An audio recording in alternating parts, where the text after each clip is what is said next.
Yo, Baka Yalo, Kono Yalo, et oui, on se retrouve pour une petite review de Tower of God, épisode 1, saison 2, qui vient tout juste de sortir.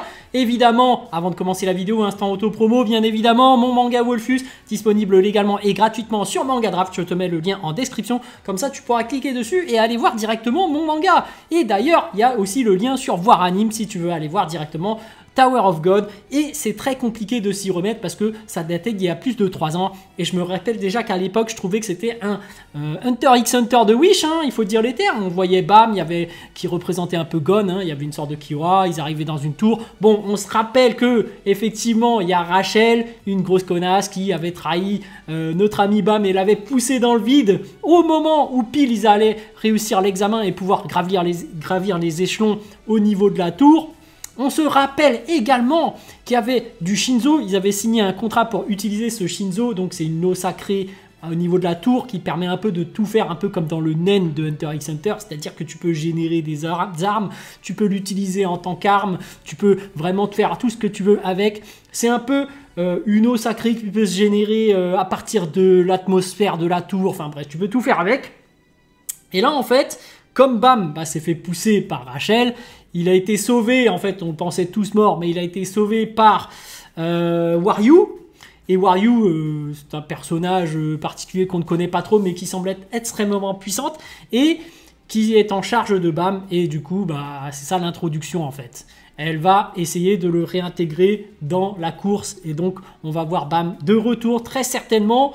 Et d'ailleurs, il est retourné dans la course pour aller gravir les échelons au niveau de la tour. Au début, j'admets, je ne l'avais pas reconnu. Donc c'est intéressant de le revoir parce qu'il est devenu encore plus puissant. On savait qu'il avait une affinité particulière avec l'eau sacrée de la tour. On savait qu'il était particulièrement fort pour utiliser ce Shinzo. Et là, il le prouve en fait. Donc là, on te cache son visage au début. Donc franchement, il est devenu super badass. Il a les cheveux longs, etc. Première épreuve. Bon, on voit que effectivement chaque personne rentre dans la tour toutes les 30 minutes et que forcément à chaque fois qu'il y a une personne qui rentre, tu dois toujours le défoncer. Lui, il a fait le choix d'attendre chaque personne et qu'une fois tout le monde arrivé, je les défonce tous en même temps. Et donc la première série de 10 personnes, il les a tous éclatés. Tu te dis, waouh, le mec est super balèze. On ne le voit pas encore aller à l'œuvre, mais c'est vraiment impressionnant maintenant qu'on se rend compte que c'est lui, que maintenant il maîtrise vraiment ses pouvoirs et que le mec est vraiment badass, donc ça va balancer du pâté. Cependant, lors de cet épisode, on t'introduit un nouveau personnage, Ja Wangnam, qui est un blondinet un peu qui ressemble à celui de Tokyo Revengers, hein. Même dans son caractère, tu vois que c'est un putain de lâche, il fait que des conneries, il se fait littéralement harcelé par une organisation qui va l'exploiter, enfin qui va l'escroquer de l'argent et qui va finalement lui faire signer un papier comme quoi si tu continues à ne pas vouloir nous rembourser, on va te prélever tes organes. Donc c'est particulier parce que justement, lui, c'est un loser. C'est-à-dire qu'il n'a pas réussi à passer le 200e étage, donc il reste bloqué au 200e étage et on sait qu'au 200e étage, il n'y a que des losers. Et quand tu fais que de stagner au même étage, forcément, tu commences à racketter tous ceux qui sont dans ton entourage. Hein. Tu commences à résider dans les lieux et commencer à monter ton petit business. Et tu vois qu'il y en a pas mal qui montent leur petit business, notamment cette organisation criminelle qui n'hésite pas à faire signer des contrats et exploiter les personnes et leur prélever leurs organes. Et tu vois même qu'il y a même un petit qui a créé son entreprise de ramen et qui est en train de vendre des pâtes, des nouilles pour survivre. Et tu vois vraiment que ces gens-là, qui sont dans la misère, qui sont même exploités par certains, ils veulent absolument monter et sont prêts à tout pour monter au niveau de la tour. Et c'est ce que fait notre nouveau protagoniste, donc Ja Wangnam. Et finalement, c'est à ce moment-là qu'il va rencontrer Bam. Par rapport à Bam, on voit que par rapport au traumatisme qu'a causé Rachel, il a rejoint une organisation criminelle, le Fug, donc qui est anti-prince Jade. Hein. On se rappelle que dans l'époque d'avant, il y avait des princesses de Jade qui avaient des armes particulières. Il y en a même une qui en avait donné Mars, l'une des 13 meilleures épées, à Bam pour qu'il s'en sorte, mais qu'au final, voilà, on cherchait à récupérer cette épée, ça lui a posé plus de problèmes qu'autre chose. Et que en fait, Bam, au final, lui, tout ce qu'il recherche, c'est de rester avec Rachel. Et qu'au final, là, on ne sait pas quel est son but. Mais après le traumatisme qu'il a eu, est-ce qu'il va un peu durcir son jeu ?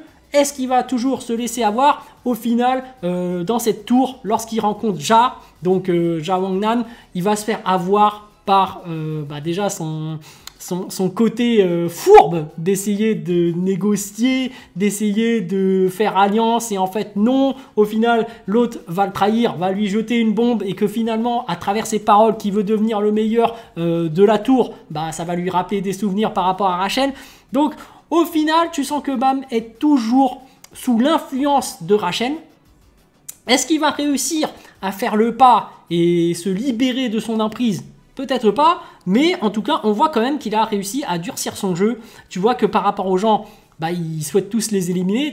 Tu vois qu'il commence à devenir froid, qu'il commence à devenir sans cœur, parce que même tu as la petite fille et la mère qui ne savent pas combattre. Tu vois que c'est facile à les faire sortir, et tu vois que Bam est prêt à tout pour monter et pour rejoindre Rachel. Alors, c'est compliqué parce que moi je pense que malgré le fait qu'il soit devenu froid et qu'il est prêt à tout, je pense qu'il est toujours sous l'emprise de Rachel, et qu'une fois qu'il va être devant, il va se faire arnaquer, refaire exploiter par Rachel, parce que forcément par rapport à ton histoire, c'est vraiment Rachel qui l'a accompagné dans cette grotte et qui lui a montré un peu le monde. Donc et quand t'es petit, qu'on t'apprend tout ça, ça te reste ancré dans ton histoire. Donc c'est très compliqué de s'en défaire. Alors qu'on sait très bien que Rachel, au final, c'est vraiment une enfoirée de première. Mais bref, Bam va malgré lui faire connaissance de Ja Wangnan, et finalement les deux vont se lier d'amitié, je pense, tout simplement. Donc on va voir comment ça va se passer par la suite. Moi j'ai hâte de voir la suite, mais c'est vrai que l'histoire de Tower of God est très complexe. On sait qu'il y a des princes de jade, qu'il y avait des princesses, qu'il y avait des épées légendaires. On sait qu'il y a ce Shinzo qui permet d'utiliser les pouvoirs de l'eau, de la source ou je ne sais quoi.